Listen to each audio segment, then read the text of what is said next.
Ketersediaan lahan pertanian di Indonesia terus mengalami penurunan.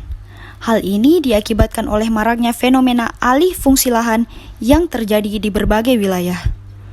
Peristiwa ini tentunya akan menjadi masalah besar jika tidak segera diatasi dengan baik.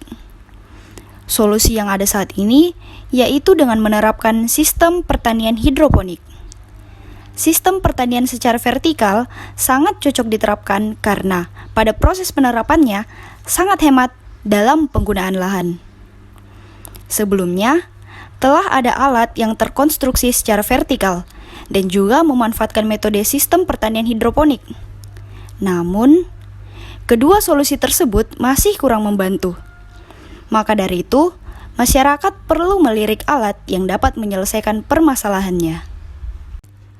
Alat berupa hybrid aquaponik dan aeroponik vertikal dengan sistem cerdas berbasis mobile phone merupakan sebuah alat yang mengkombinasikan sistem pertanian vertikal berputar dan juga sistem budidaya aquaponik dan aeroponik. Sehingga dalam penggunaannya dapat menghemat lahan serta penggunaan nutrisi untuk tanaman.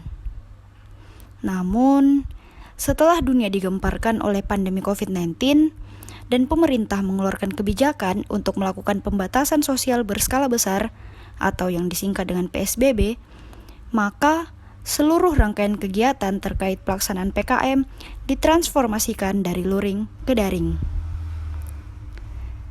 Peristiwa ini tentunya sangat berpengaruh pada output dari kegiatan pelaksanaan PKM, karena keterbatasan interaksi yang dilakukan oleh para anggota tim dengan dosen pendamping dan juga terkait waktu pelaksanaannya yang dipangkas dari awalnya dilaksanakan selama 4 bulan menjadi hanya 1 bulan 20 hari. Alhasil, produk keluaran yang dihasilkan dari kegiatan ini hanya dapat berupa produk digital atau video animasi terkait alat.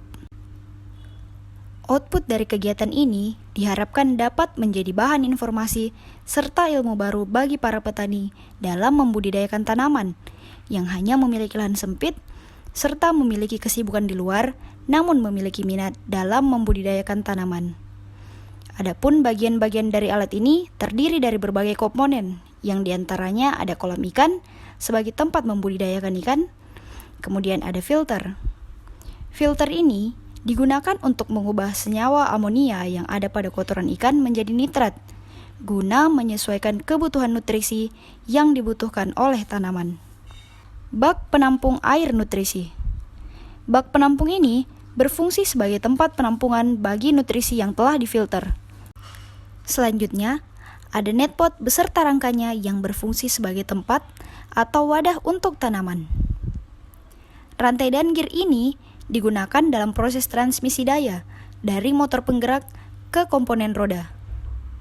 Komponen roda berfungsi untuk memutar rangka netpot dengan bantuan V-belt. Dan juga ada komponen nozzle yang berfungsi sebagai alat yang menyemprotkan nutrisi pada tanaman dengan bantuan pompa air.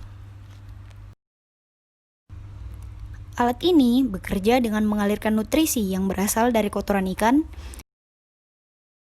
namun sebelumnya difilter guna menyesuaikan senyawa yang terkandung dengan kebutuhan tanaman.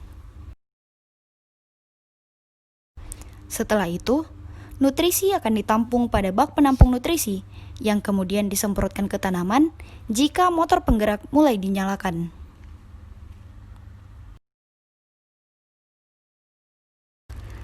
Setelah netpot sejajar dengan nozzle, maka secara otomatis nozzle akan menyemprotkan nutrisi pada tanaman.